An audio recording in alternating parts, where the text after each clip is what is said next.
Mitten im Amazonas-Regenwald führt eine Jaguarmutter ihre Jungen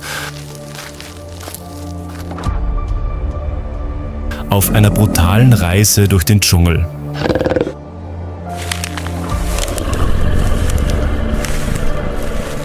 Wird sie ihre Aufgabe, sie zu beschützen,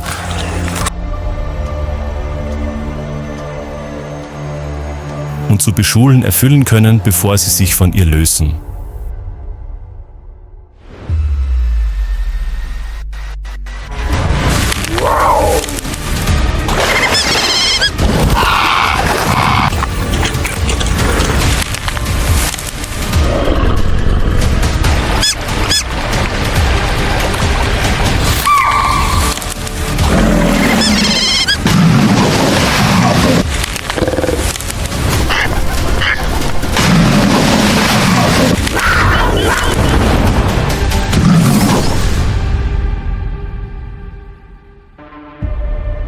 Amazon. Die Spuren des Überlebens einer Tigerin.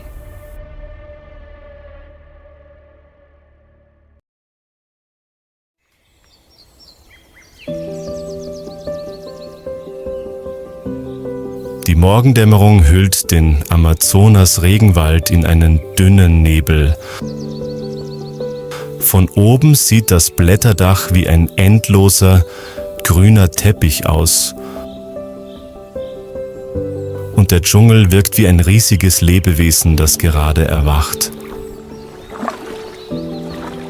Der Amazonas schlängelt sich durch das dichte Blätterdach und reflektiert das schwache Licht der aufgehenden Sonne.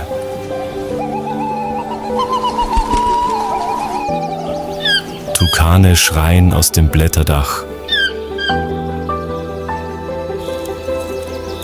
Ameisenarmeen bewegen sich wie schwarze Ströme über den feuchten Boden. Bunte Waldschmetterlinge flattern über den Köpfen der Korallenschlangen, die sich im Laub verstecken.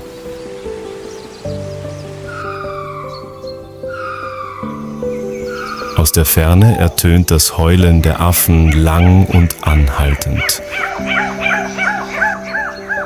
Alle Anzeichen deuten darauf hin, dass der Wald erwacht und sich auf einen neuen Tag und einen neuen Kampf ums Überleben vorbereitet. Inmitten des Blätterdachs tauchen die Umrisse von Leoparden auf. Ein ausgewachsenes Tier bewegt sich langsam durch das Dickicht, gefolgt von mehreren kleineren, stillen, aber neugierigen Gestalten. Sie bleiben dicht bei ihm und ahmen jeden seiner Schritte und jede seiner Bewegungen nach. Im Licht des frühen Morgens verschmilzt das schwarz-gold gefleckte Fell der kleinen Gestalten mit dem dichten Unterholz und den fleckigen Sonnenflecken auf dem Laub.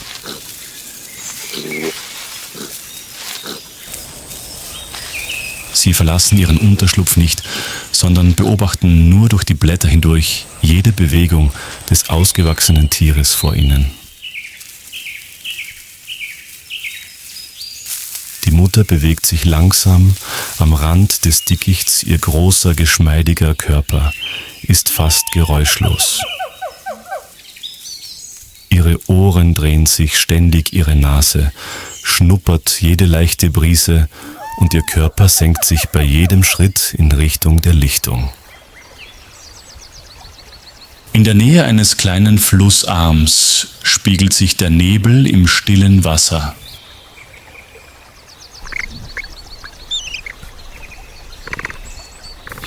Auf einer niedrigen Wiese ruht eine Herde Kapibaras, ihre dicken Körper bewegen sich nicht, ihre Ohren zucken leicht bei jedem Geräusch der Insekten.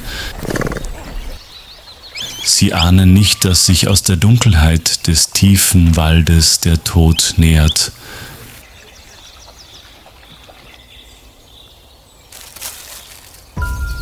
Die Leopardenmutter bleibt inmitten des Grases stehen und duckt sich. Eine leichte Brise trägt den Geruch ihrer Beute herbei und lässt ihre Ohren leicht zittern. Jede Muskel unter ihrem gestreiften Fell spannt sich an ihr Schwanz, senkt sich ihre Augen, verengen sich. Die Entfernung beträgt nur noch knapp 20 Meter. Keine Geräusche. Keine unnötigen Bewegungen. Nur die angespannte Atmosphäre wie ein gespannter Bogen.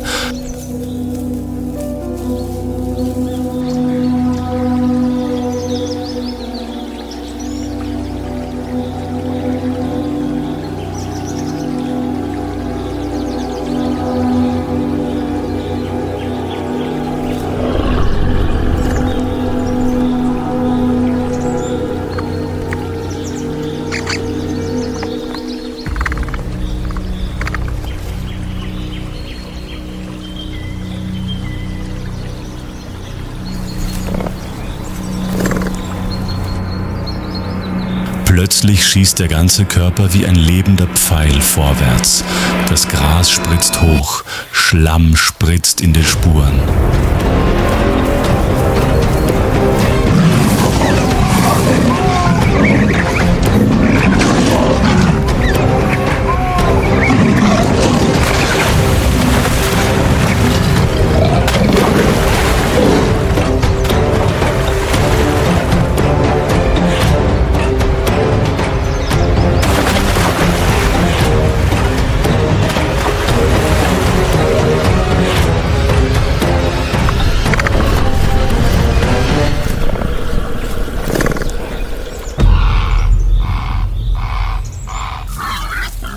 In einem Augenblick kehrt der alte Wald zur ursprünglichen Stille zurück. Nur dass ein Leben verschwunden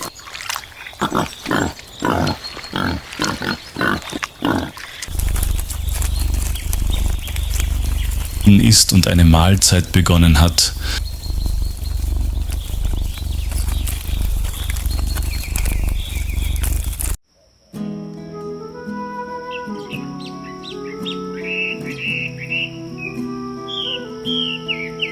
Inmitten des dichten Waldes des Amazonas ist der Boden feucht vom Geruch vermodernder Blätter und der noch nicht ganz verschwundenen Nachtfeuchtigkeit. Das Licht dringt durch die Blätter und zeichnet schimmernde Sonnenstreifen auf den dunklen Boden darunter.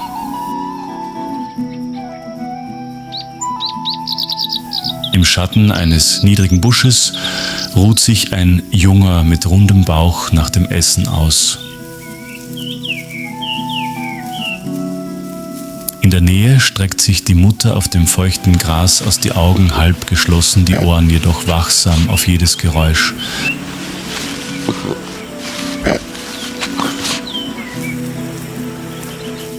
Etwas weiter entfernt beginnt die Luft zu zittern.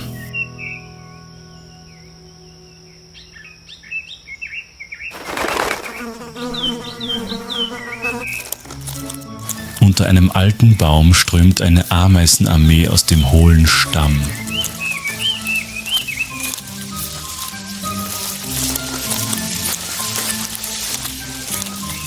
Tausende von Individuen bilden eine schwarze Welle, die über das feuchte Moos fließt und alte Baumrinde mitreißt.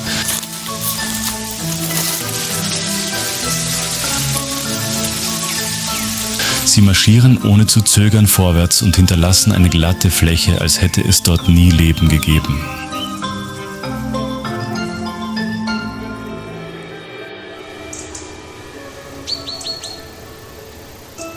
Auf einem moosbedeckten Ast transportieren Ameisen fleißig grüne Blätter.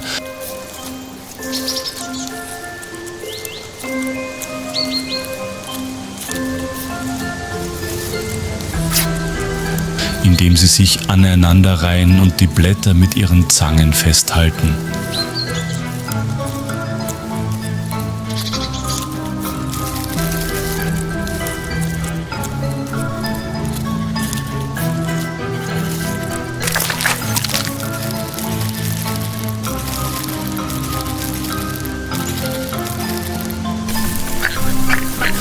Plötzlich rutscht eine Ameise aus, fällt aus der Reihe. und landet auf dem feuchten Boden darunter.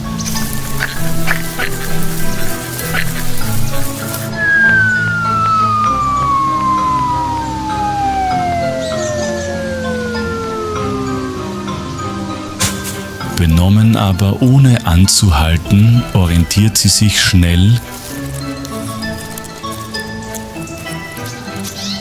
klettert den Baumstamm hinauf und schließt sich wieder der Gruppe an, noch immer mit dem Blatt auf dem Rücken, als wäre sie nie weg gewesen.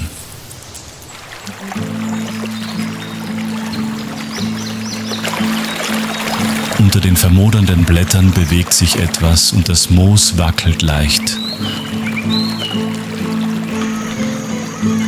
Eine winzige Froschlänge taucht auf nur so groß wie ein Fingernagel, deren leuchtend grüne Haut sich vom braunen Boden abhebt. Auf ihrem Rücken klammerte sich ein kleiner Frosch fest. Nach dem Schlüpfen trug die Froschmutter ihre Jungen durch den dichten Wald und suchte nach Wasserpfannen, um sie dort abzulegen.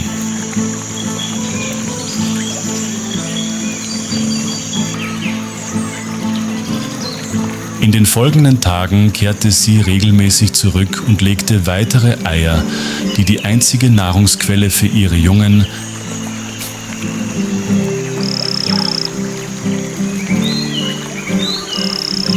waren, die in dem winzigen Teich inmitten des Waldes Tag für Tag wuchsen.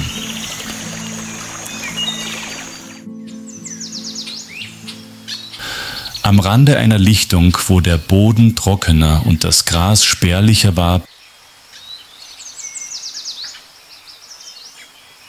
bewegte sich eine lange Gestalt lautlos vorwärts. Es war ein riesiges Ameisenfressertier mit dichtem, silbergrauem Fell, schwarzen Streifen, die von den Schultern bis zur Mitte des Rückens verliefen, und einem großen, buschigen Schwanz, der wie ein Waldbesen aussah.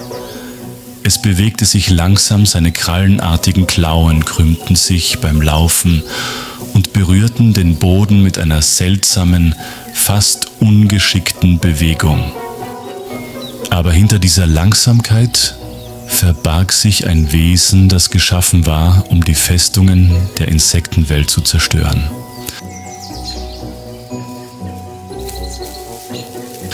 Es blieb vor einem alten Ameisenhaufen stehen, senkte den Kopf und berührte mit seinem langen Rüssel den Boden. Innerhalb weniger Sekunden schlug es mit seinen Krallen zu und spaltete den harten Boden wie Papier. Ein leises Geräusch ertönte zwischen den Rissen im Boden.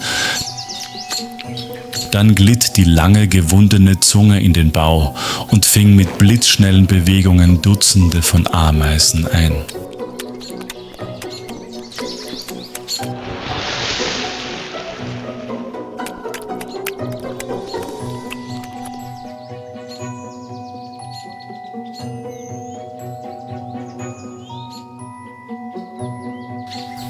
Obwohl sie schlecht sehen können, haben Ameisenfresser einen extrem empfindlichen Geruchssinn.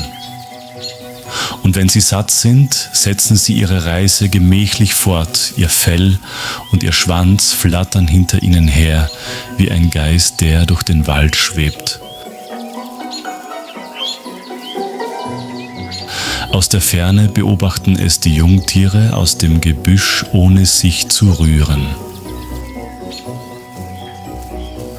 Obwohl sie keine Raubtiere sind, macht ihnen das Erscheinen dieses riesigen Wesens mit den langen Krallen und der seltsamen Gangart Angst.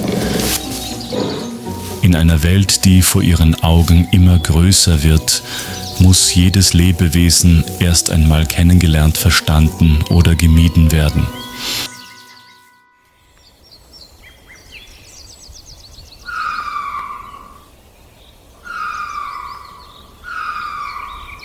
An einem kleinen Nebenfluss, der in den Amazonas mündet, kräuselt sich das Wasser in der Morgensonne.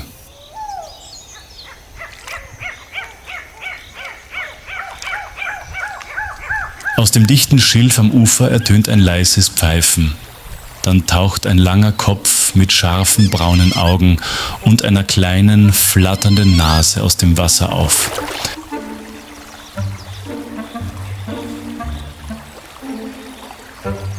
Es ist ein riesiger Otter, ein Mitglied einer der höchsten Fleischfresser unter Wasser.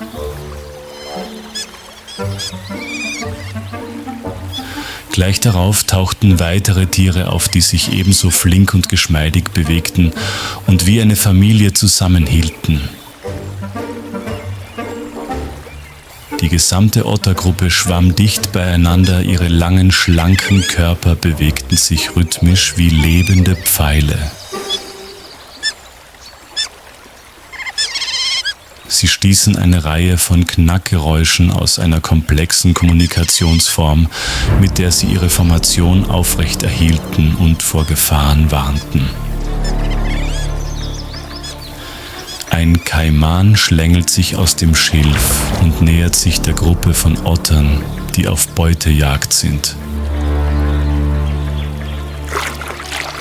Anstatt sich zurückzuziehen, reagieren alle Otter sofort. Der Kaiman schlägt wild um sich.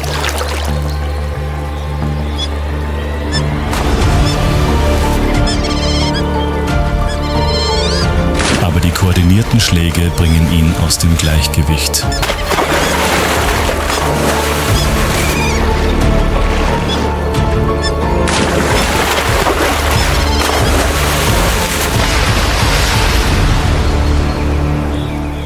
Nach einigen Minuten des Kampfes muss der Raubtier zurückweichen und taucht in das trübe Wasser ein.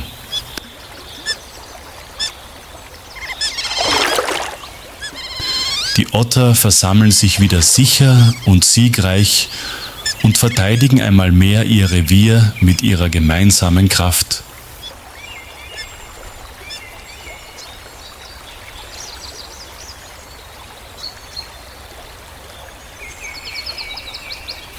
An einem ruhigen Flussabschnitt treibt ein Seeschwein im Wasser und knabbert an weichen Algen am Grund.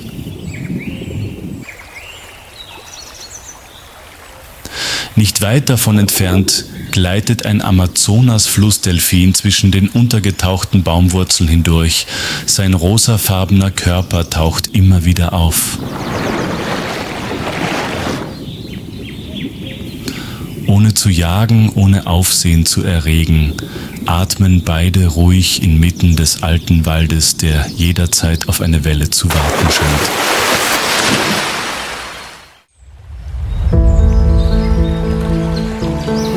Auf einem hohen Ast inmitten des dichten Waldes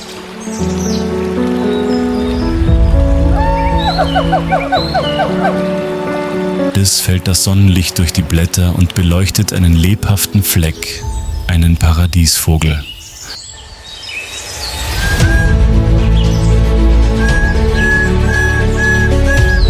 Sein Brustgefieder schimmert türkisgrün, sein langer Schwanz zeichnet eine geschwungene Linie in die Luft.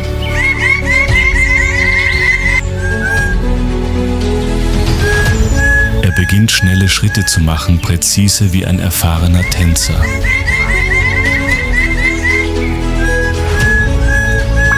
Jeder Sprung ist ein Glanzlicht, jede Drehung eine Schönheitserklärung.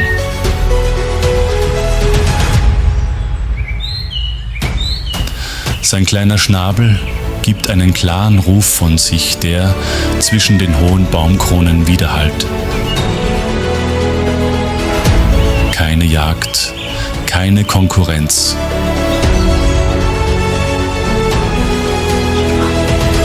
Nur eine lebendige Darbietung aus Liebe und Instinkt.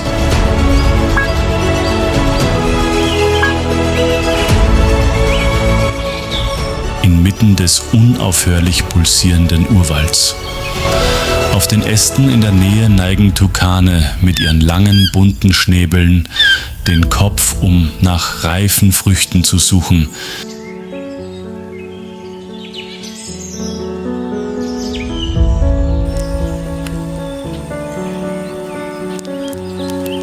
Jeder ihrer leichten Sprünge auf den Ästen ist ein farbenfroher Akzent inmitten des dichten Blätterdachs. Ihr klapperndes Geräusch ertönt in kurzen Abständen und erinnert daran, dass es im Wald nie wirklich still ist.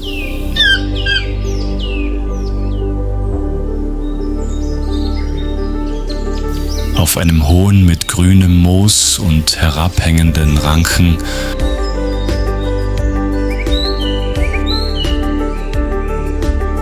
bewachsenen Baumstamm hängt ein dreifingeriger Faultier, still wie ein Teil des Baumstamms.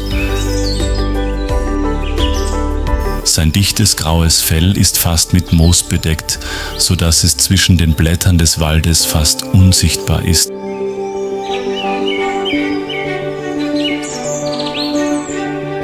Jede seiner Bewegungen ist so langsam, dass sie kaum wahrnehmbar ist.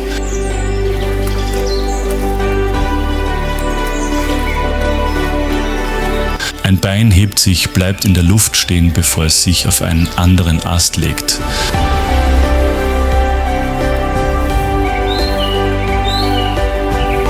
Der Kopf dreht sich langsam. Der Blick ist träge, ohne jede Anzeichen von Unruhe oder Eile, als würde die Zeit in seiner Welt in einem anderen, langsameren Rhythmus vergehen. Faultiere haben keine Krallen, um Beute zu jagen.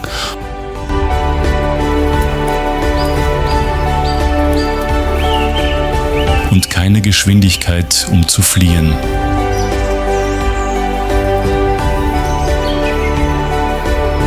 Sie überleben dank ihrer Fähigkeit, nicht aufzufallen. Sie bewegen sich kaum, machen keine Geräusche, riechen nicht stark und sind wie Schatten, die zwischen den Ästen leben, so friedlich und passiv,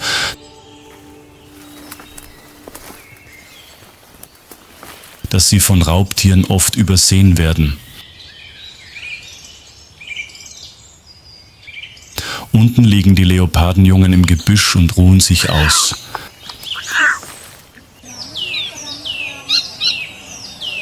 Eines von ihnen hebt den Kopf und schaut nach oben.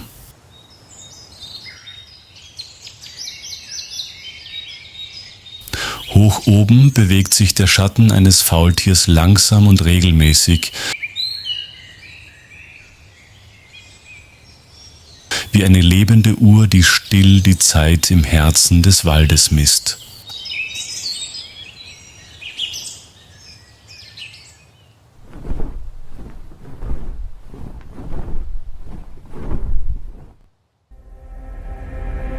Weiter westlich, wo die Bäume spärlicher werden und das Land in eine hügelige Graslandschaft mit vereinzelten Felsen übergeht,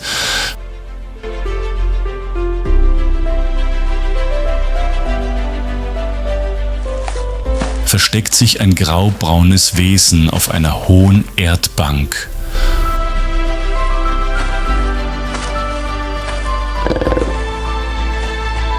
Obwohl sie keine Flecken wie ihre Verwandten, die Amazonasfleckenbären,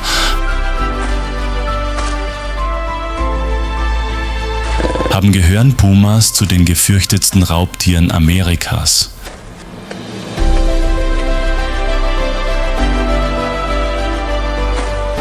Mit ihrem langen, kräftigen Körper und den gut entwickelten Hinterbeinen können Pumas mit einem einzigen Sprung mehr als 5 Meter weit springen.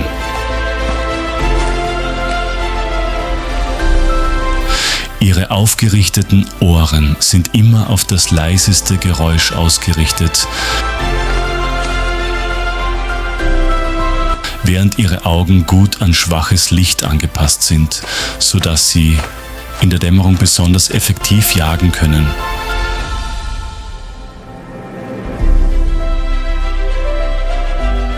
Pumas sind Einzelgänger. Aber in den ersten Lebensjahren ziehen die Weibchen ihre Jungen auf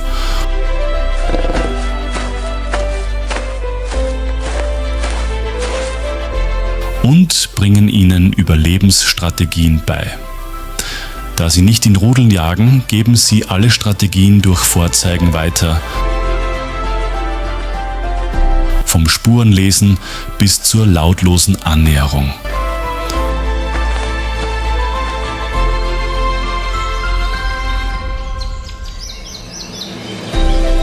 Unterhalb des Hügels grast eine Herde Guanacos.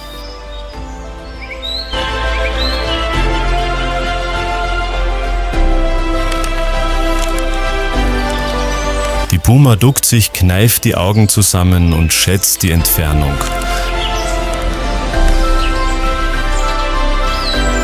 Die Jungtiere verstecken sich hinter dem trockenen Gras und geben keinen Laut von sich.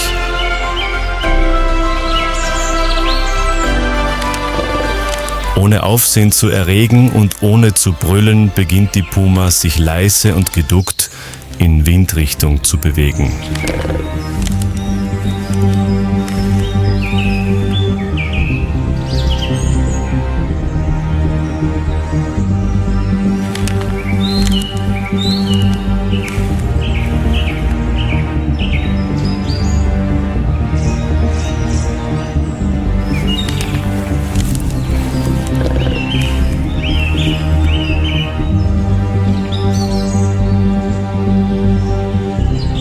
Mit einem kräftigen Sprung vom Felsvorsprung streckt sie ihren Körper in der Luft aus.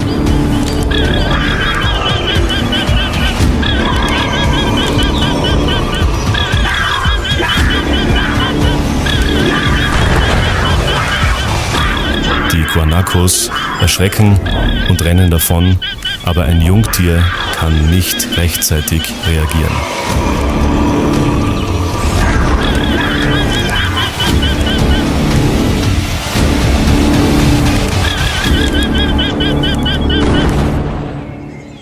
Auf dem Hügel beobachten die Jungen das Geschehen und lernen eine Lektion über den Überlebensinstinkt, die mit Blut geschrieben wurde.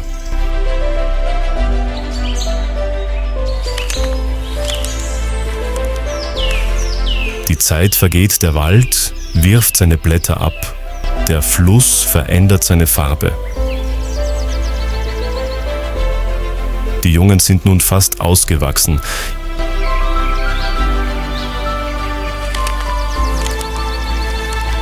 Ihre Körper sind muskulös, ihre Bewegungen geschmeidig, aber ihr Instinkt ist noch unreif.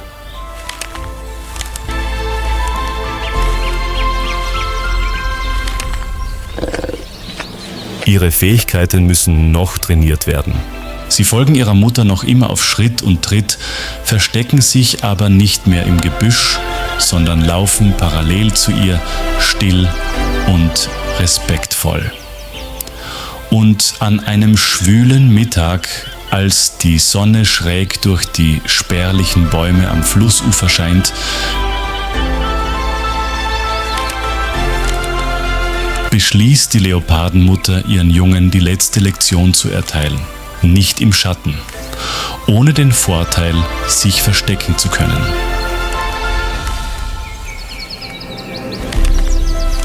Dies ist eine Lektion am Mittag, wenn die Hitze sowohl die körperliche Kraft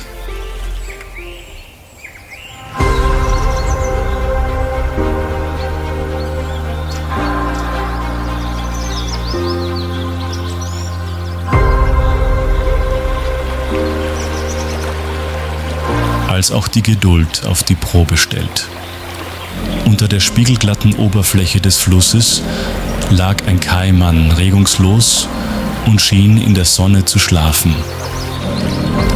Aber die Leopardenmutter wusste, dass er in diesem Moment besonders wachsam war.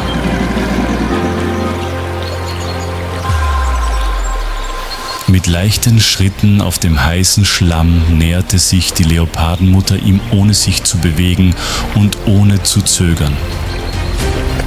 Die Leopardenjungen versteckten sich in der Ferne und hielten den Atem an.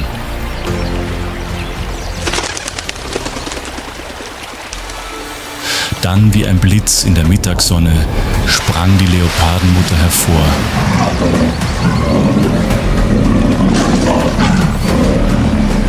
Ihre Krallen durchschnitten die Wasseroberfläche.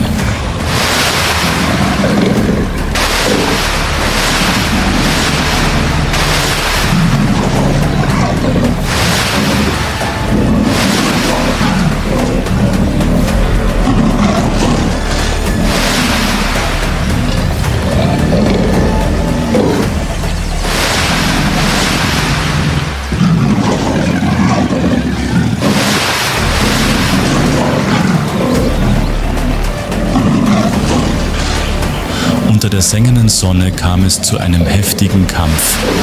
Wasser spritzte überall und das Schlagen des Schwanzes gegen das Ufer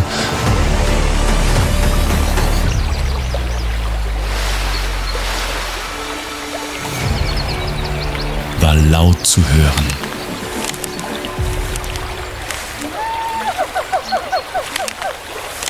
Aber die Leopardenmutter gab nicht nach. Unter der sengenden Hitze des Mittags im Wald lehrte sie ihre Jungen mit Schweiß, Blut und Willenskraft.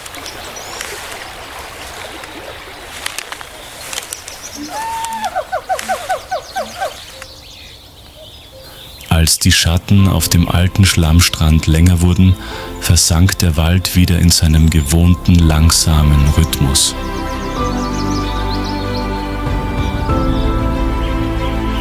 Die Winde des späten Nachmittags brachten Feuchtigkeit vom Fluss und milderten die sengende Hitze des Mittags. In dieser Stille stand die Leopardenmutter auf einer Anhöhe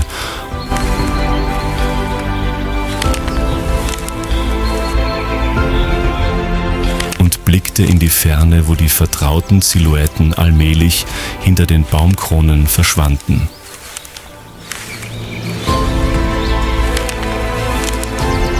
Ihre Jungen sind fort.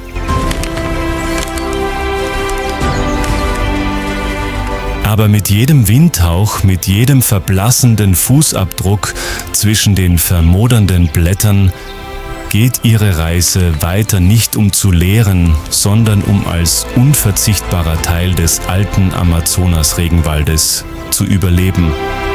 Ein Kapitel ist zu Ende. Aber zwischen dem Heulen der Affen, dem Flügelschlag der Waldvögel und den Wellen, die bei Sonnenuntergang über das Wasser tanzen, wird die Geschichte der Leopardenmutter weitererzählt, durch ihre Krallen, die Schatten und ihre unermüdlichen Fußspuren.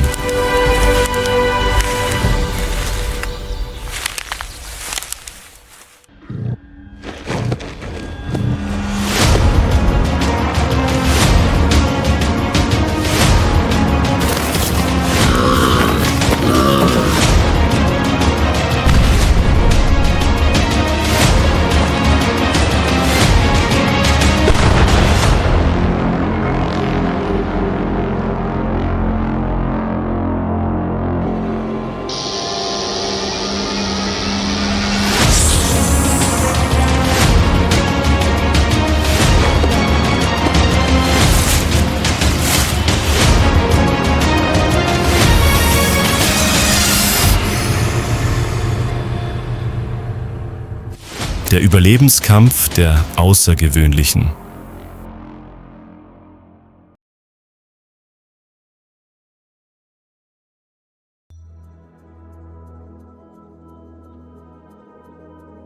Auf den Gipfeln der majestätischen Felsmassive, die sich über den Nordwesten Amerikas erstrecken, wo die Luft dünn ist und der Wind einem ins Gesicht peitscht, existiert eine Welt, in der nur wenige Lebewesen lange überleben können.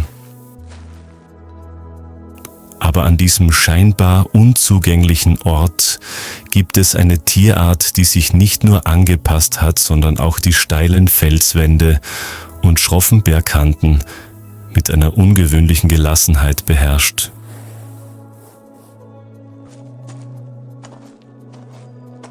Sie haben keine scharfen Krallen und brauchen auch keine blitzschnelle Geschwindigkeit.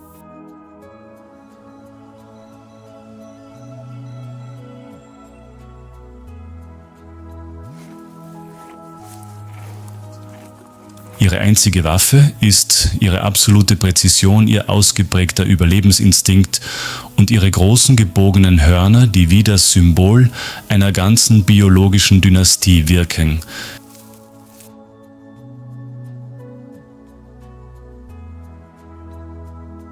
Es handelt sich um die Dickhornschafe Ovis canadensis, eine Tierart, die die Eigenschaften eines Kriegers, eines Künstlers und eines Überlebenskünstlers in sich vereint, die sich in der scheinbar vertrauten Gestalt eines friedlichen Grasfressers verbinden. Sie leben in Höhen von 2000 bis über 3000 Metern, wo selbst im Sommer Eis und Frost herrschen, wo Felsen unter den Füßen zerbröckeln und Gras nur in dünnen Streifen zwischen den Felsspalten wächst.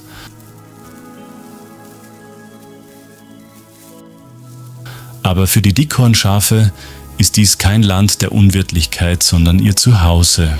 Ihre Hufe, die eine besondere Struktur mit harten Rändern und einem weichen Kern haben, bieten hervorragenden Halt auf dem Fels.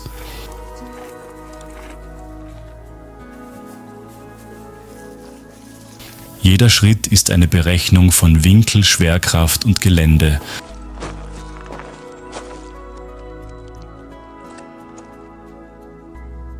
Ein Sprung von einem Felsvorsprung zum nächsten, bis zu 6 Meter weit, niemals mit zu viel Kraft oder in die falsche Richtung. Das ist kein Glück.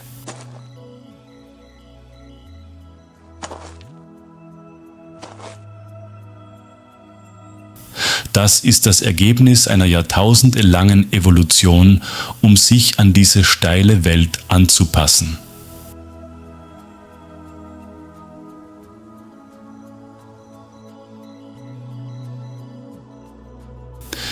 Jedes Jahr, wenn der Herbst von den Tannenwäldern herab sinkt, die Berghänge mit weißem Nebel bedeckt und die Sonne früher hinter den Gipfeln verschwindet, beginnt eine neue Herausforderung, die Paarungszeit.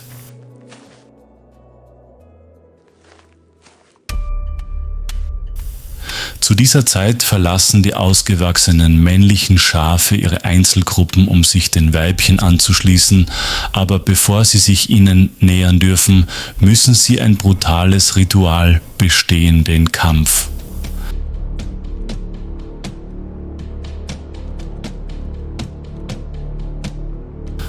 Auf dem grau-weißen Felsboden treten 2 ausgewachsene Männchen schweigend aufeinander zu. Kein Brüllen, keine Prahlerei. Nur ihre kalten Augen und ihre sichelförmigen Hörner glänzen in der spärlichen Nachmittagssonne. Ohne Worte wissen beide, warum sie hier sind. Ein Weibchen hat sich von der Herde getrennt und steht am Rand des Felsens und beobachtet sie schweigend.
Der Sieger blickte nicht auf den Besiegten zurück. Er ging zu seinen Kindern, die auf ihn warteten. Es gab keine Liebesbekundungen, keinen Tanz, nur Akzeptanz und die Belohnung. Der Besiegte wusste, dass er sich zurückziehen musste, auch wenn er nur leicht verletzt war. In dieser Saison gab es keine Chance mehr für ihn. Er musste ein Jahr warten, um sich zu erholen, stärker zu werden und zurückzukommen.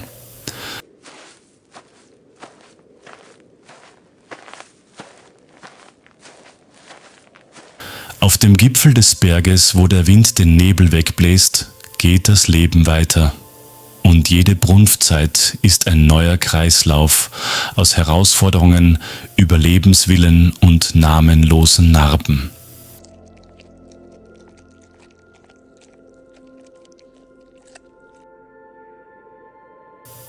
In dieser rauen Welt schafft es nicht jeder bis zum Ende seiner Reise.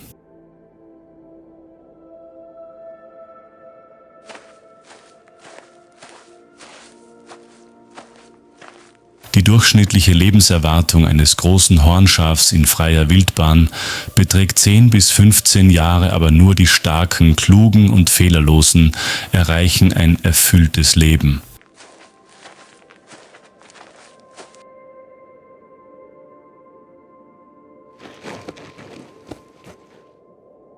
Inmitten der kargen Felsen, wo die Vegetation spärlich ist und der Winter mehr als ein halbes Jahr dauern kann, haben sie gelernt, mit möglichst wenig auszukommen.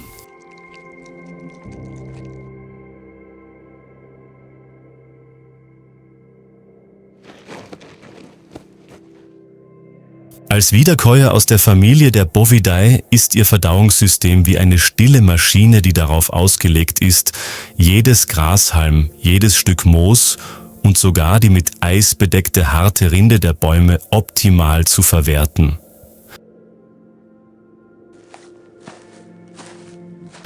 Sie bewegen sich nicht ziellos.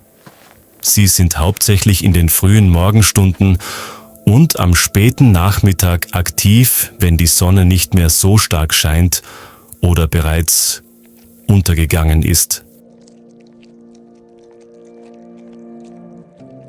Mittags, wenn der Wind über die Felsvorsprünge peitscht, ziehen sich die Herden in windgeschützte Felsspalten zurück, um sich auszuruhen.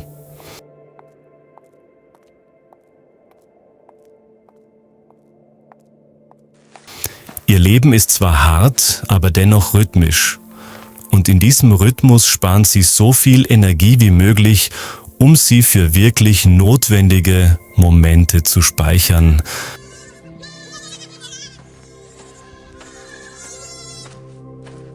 Was ihr Verhalten angeht, leben die Weibchen und Jungtiere meist in kleinen, stabilen, eng verbundenen Gruppen, die von den erfahrensten Tieren angeführt werden.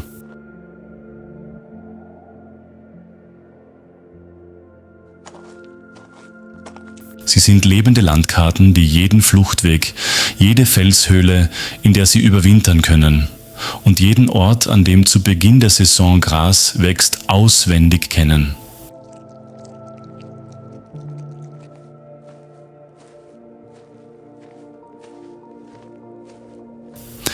Die Männchen verlassen nach Erreichen der Geschlechtsreife, die Herde leben allein oder schließen sich anderen lockeren, wenig verbundenen Männchengruppen an, die sich nur zur Paarungszeit zusammenfinden. Es gibt keine festen Grenzen.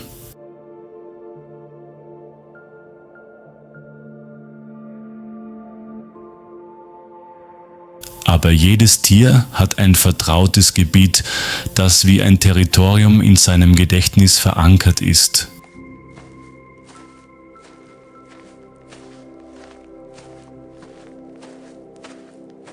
Sie kennen jede Unebenheit, jeden Felsvorsprung wie ihre Westentasche, und genau dieses Wissen hat ihnen schon oft das Leben gerettet.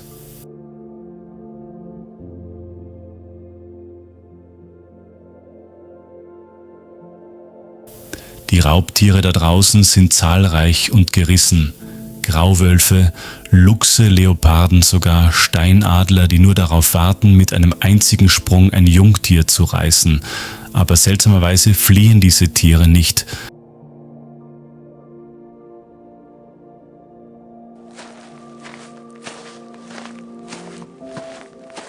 Anstatt in Panik zu geraten, teilen sie sich auf Klettern hoch und verteilen sich auf den steilen Felswänden, wo kein Feind ihnen folgen kann. Sie brauchen keine Geschwindigkeit, sondern eine Richtung.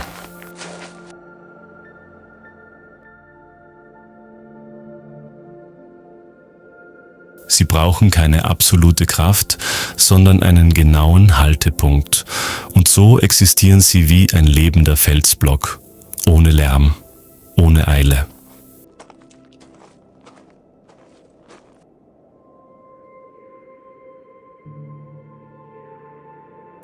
Jeder Schritt ist eine Entscheidung.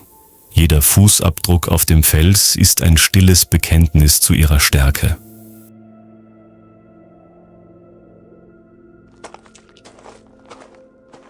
Auf den Felswänden, wo der Wind unaufhörlich weht und der Boden niemals eben ist, sind die Dickhornschafe der deutlichste Beweis für eine alte Wahrheit der Natur.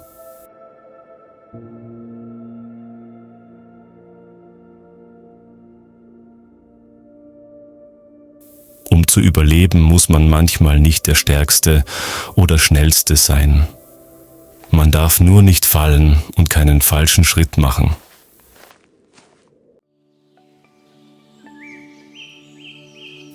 Weit weg von den Felsmassiven Nordamerikas, wo das Leben am Abgrund hängt, führt uns die Reise in eine völlig andere Welt, dicht bewachsen, feucht und wild.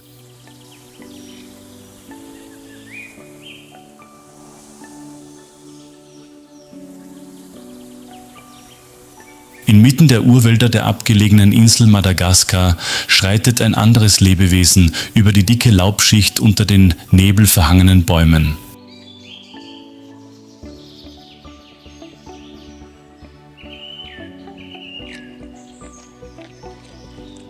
Es ist nicht groß, brüllt nicht bedrohlich und braucht auch keine blitzschnelle Geschwindigkeit, um Angst zu verbreiten. Aber jedes Mal, wenn es auftaucht, scheint der ganze Wald still zu stehen.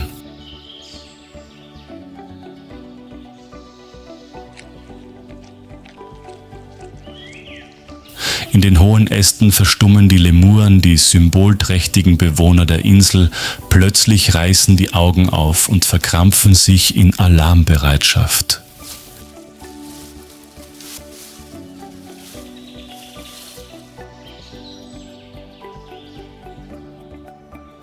Denn sie kennen dieses Zeichen nur zu gut.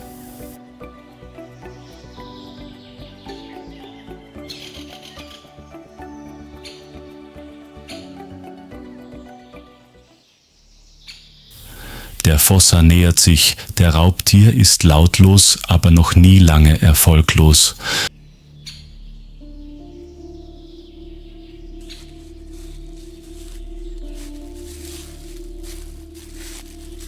Sein Körper ist schlank und geschmeidig wie der einer Katze, aber seine Bewegungen sind sanft und leise wie die eines Wiesels.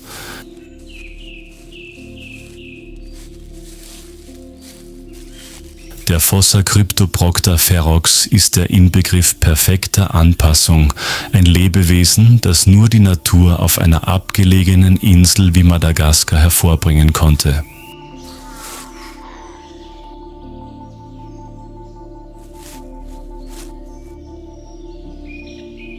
Sein braunes, samtweiches Fell bedeckt seinen gesamten Körper. Seine gelben Augen leuchten in der Dunkelheit und sein fast so langer Schwanz dient ihm nicht nur zum Gleichgewicht,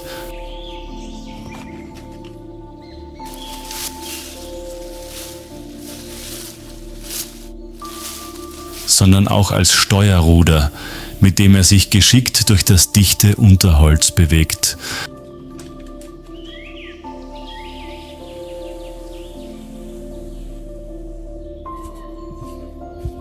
Als Spitzenpredator der Insel ist die Fossa nicht aufgrund ihrer Größe erfolgreich, denn ausgewachsene Tiere werden nur etwa 80 bis 90 Zentimeter lang und wiegen weniger als 10 Kilogramm.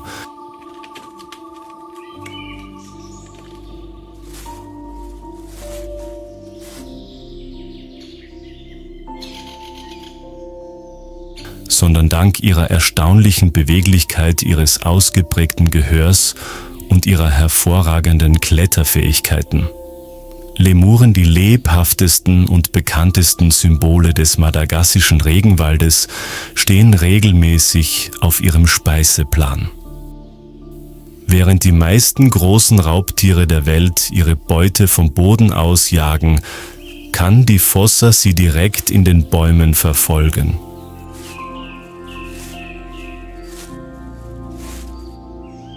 Sie springt an senkrechte Baumstämme, gleitet wie in der Luft über Äste und ändert blitzschnell die Richtung, ohne an Geschwindigkeit zu verlieren. Ein Raubtier, das seine Beute nicht nur mit Muskeln,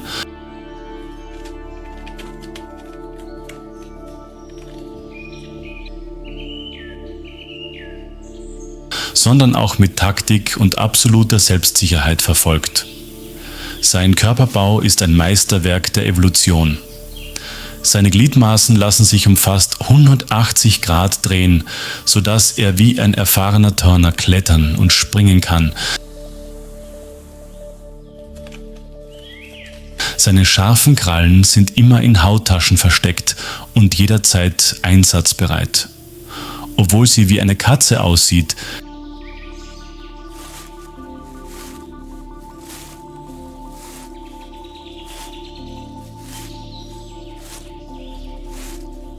gehört die Fossa nicht zur Familie der Katzen. Sie ist das größte Mitglied der Familie Eupleridae, einer Gruppe von Fleischfressern, die nur auf Madagaskar vorkommt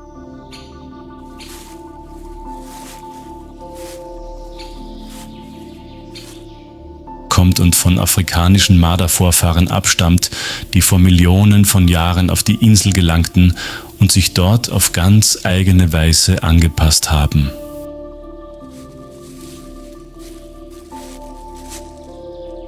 Fossas sind Einzelgänger, die lautlos auf Beutejagd gehen. Sie sind vor allem in der frühen Morgen- und späten Nachmittagszeit aktiv, wenn das Licht schwach ist und Bewegungen schwer zu erkennen sind. Sie greifen nicht sofort an, sie beobachten. Sie messen die Entfernung, sie prüfen die Reaktion und wenn der richtige Moment gekommen ist, beißen sie schnell und entschlossen in den Hals ihrer Beute, ohne ein zweites Mal zuzubeißen.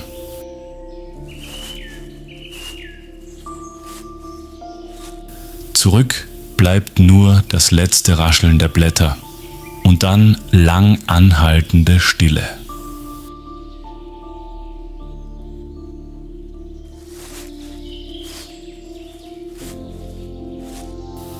Was die Fossa jedoch so furchterregend macht, ist nicht ihre Kraft, sondern die Art und Weise, wie sie verschwindet. Ohne Geruch, ohne Spuren, ohne ein einziges Geräusch.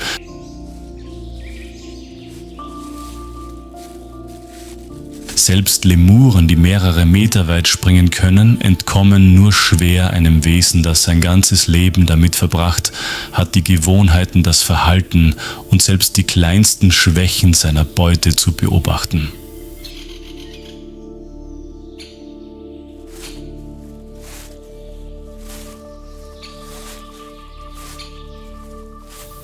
In den dichten Wäldern Madagaskars braucht die Fossa keine überragende Kraft, um zu dominieren.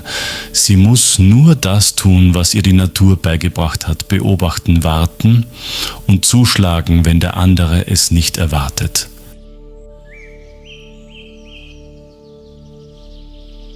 Kaum ist die Fossa hinter den dichten Ranken verschwunden, erwacht der Wald Madagaskars auf andere Weise zum Leben. Als die ersten Sonnenstrahlen durch die Baumkronen fallen, beginnen die weichen Äste, die wie Seile schwingen, sich zu bewegen.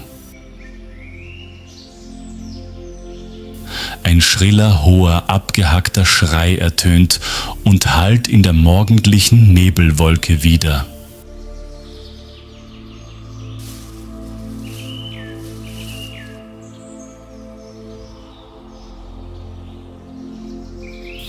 Es ist der charakteristische Ruf des Ringelschwanzaffen, der auffälligsten und bekanntesten Primatenart unter den über 100 Lemurenarten der Insel.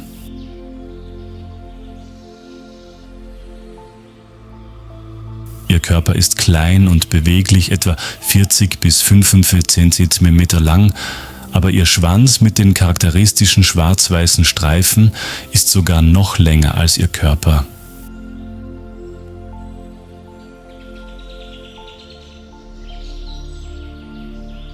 Der Schwanz dient weder zum Klettern noch zum Greifen, sondern ist ein Erkennungszeichen aus der Ferne, eine Flagge inmitten des dichten Waldes. und ein lebhaftes Kommunikationsmittel im Schatten der Blätter.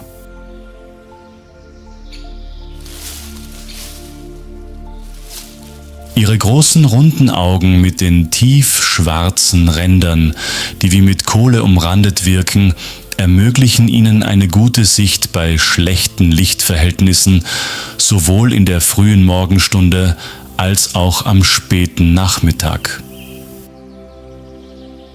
Im Gegensatz zu vielen anderen Lemuren, die einzeln leben Ringelschwanzlemuren in großen Gruppen von 10 bis 25 Tieren mit einer Besonderheit.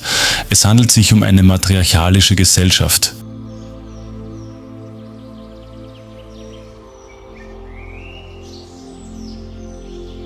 Die Weibchen haben die Kontrolle über die Gruppe, sie führen, sie wählen die Futterplätze und Ruheplätze und sogar die Partner aus. In der Paarungszeit konkurrieren die Männchen mit einem seltsamen Verhalten. Sie riechen sich gegenseitig an, indem sie mit ihren Duftdrüsen an Händen und Brust ihren Schwanz beschmieren und diesen dann in die Luft schwingen, um einen Geruch zu erzeugen, der den Gegner überwältigen soll. Wer den Geruch länger und stärker aufrechterhalten kann, gewinnt das Recht auf Paarung.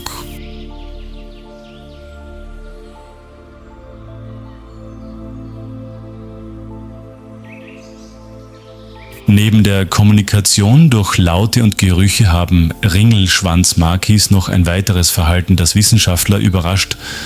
Sie fressen giftige Tausendfüßler.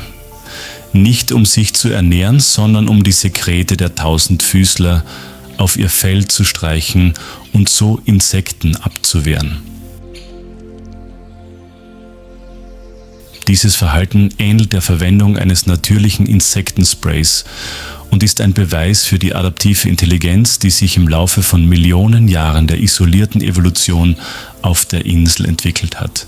Wenn sie in der feuchten Jahreszeit von Mücken und Insekten gestochen werden, suchen sie aktiv nach giftigen Tausendfüßlern oder Insekten, beißen sie leicht und reiben dann mit ihren Pfoten die Sekrete auf ihren Körper, insbesondere auf den Hals, die Achselhöhlen und den Bauch, wo die Haut dünn ist. Als Allesfresser nutzen sie eine Vielzahl von Nahrungsquellen, von Früchten und Blättern, über Blüten und Rinde bis hin zu Insekten.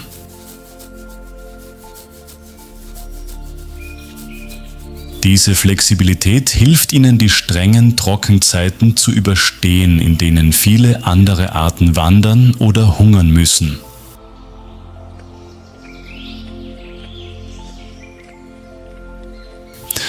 Tagsüber bewegen sie sich hauptsächlich auf dem Boden, was bei Lemüren selten ist, und schlafen nachts auf Bäumen, wodurch sie einen einzigartigen Lebenszyklus zwischen dem Waldboden und den Baumkronen entwickeln.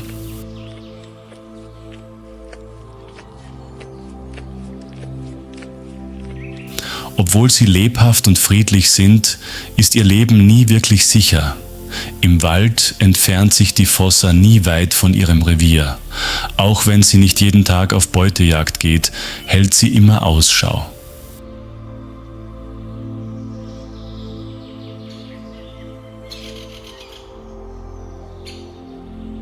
Versteckt im Schatten stundenlang regungslos, warten sie nur auf einen falschen Schritt, einen falschen Ruf. Und die Lemuren wissen das.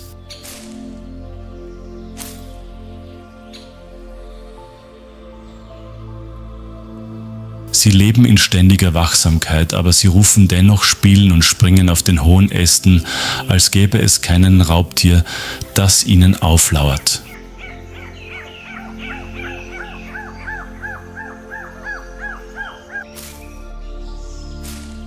Denn wenn sie nicht spielen und sich nicht jeden Morgen rufen, sind sie nicht mehr sie selbst.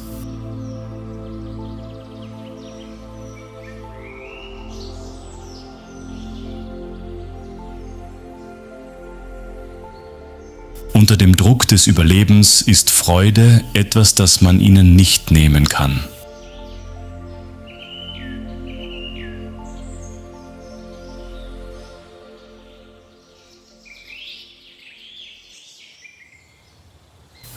Aber als der Nebel über den Dschungel Madagaskars hereinbricht, beginnt auf der anderen Seite der Welt die Sonne die Erde zu verbrennen.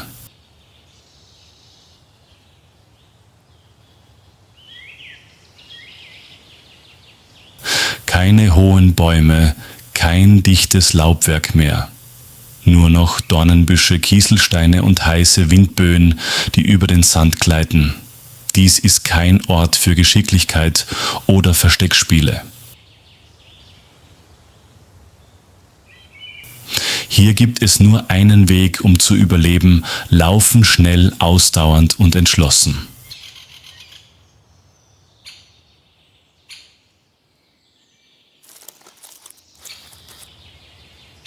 Am Horizont tauchte plötzlich eine kleine Gestalt auf, die wie ein lebender Pfeil durch die Kakteensträucher schoss, mit langen Beinen, gestrecktem Hals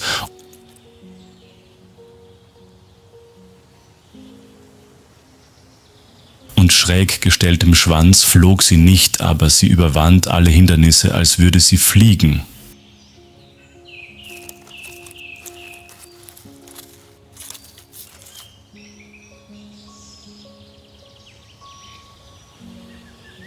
Es war ein Langstreckenläufer, Geococcyx californianus, das seltsamste Raubtier der amerikanischen Wüste.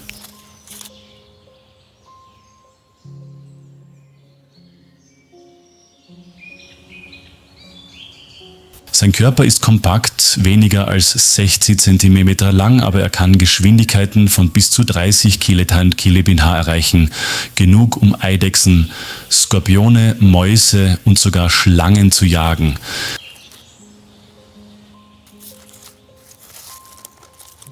Seine Beine sind schlank, aber extrem kräftig. Die Zehen sind X-förmig angeordnet, 2 vorne, 2 hinten, was ihm hilft, sich bei hohen Geschwindigkeiten am Boden festzuhalten und die Richtung zu ändern. Die Flügel sind zwar klein, dienen aber nicht zum Fliegen, sondern nur dazu, beim Sprung wie ein Speer das Gleichgewicht zu halten. Entgegen ihrem verspielten Aussehen sind sie echte Raubtiere. Ihre schwarzen, scharfen Augen und ihr langer, leicht gebogener und äußerst beweglicher Schnabel sind darauf ausgelegt, Beute mit Geschwindigkeit und Taktik zu fangen, zu erschlagen und zu töten.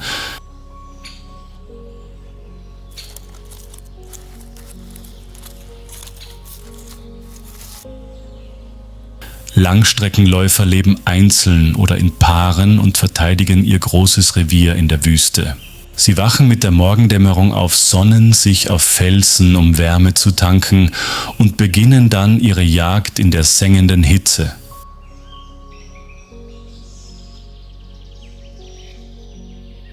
Und manchmal sind ihre Feinde alles andere als gewöhnlich.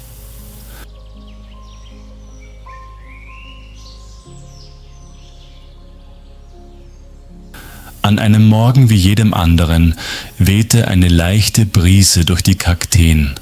Als der Boden zu beben begann, war das nicht der Wind, sondern eine Bewegung.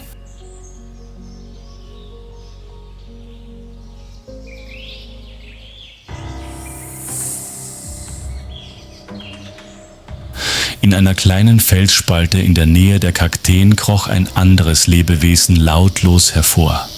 Die Klapperschlange, der Raubtier der Wüste.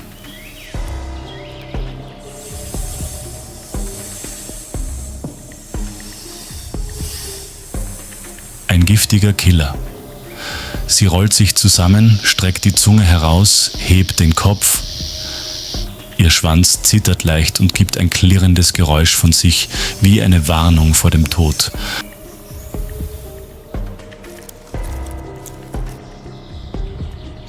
Aber die Langstreckenläufer geben nicht auf.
die es das Überleben in dieser trockenen Wüste erfordert. Hier, wo jeder Tropfen Wasser ein Luxus ist, wo die Erde unter der Sonne verbrennt, kommt der Sieg nicht aus absoluter Kraft, sondern aus Mut, Präzision und eiskalter Ruhe.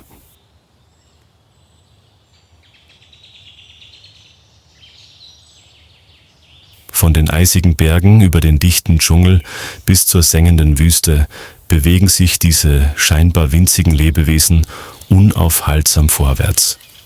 Sie brauchen kein Lob. Sie brauchen auch keine Anerkennung. Denn jeder Sprung, jeder Schritt, jede Begegnung mit der Gefahr ist ein Beweis für eine zeitlose Wahrheit. In der Natur überlebt nicht der Stärkste, sondern derjenige, der sich anpassen kann.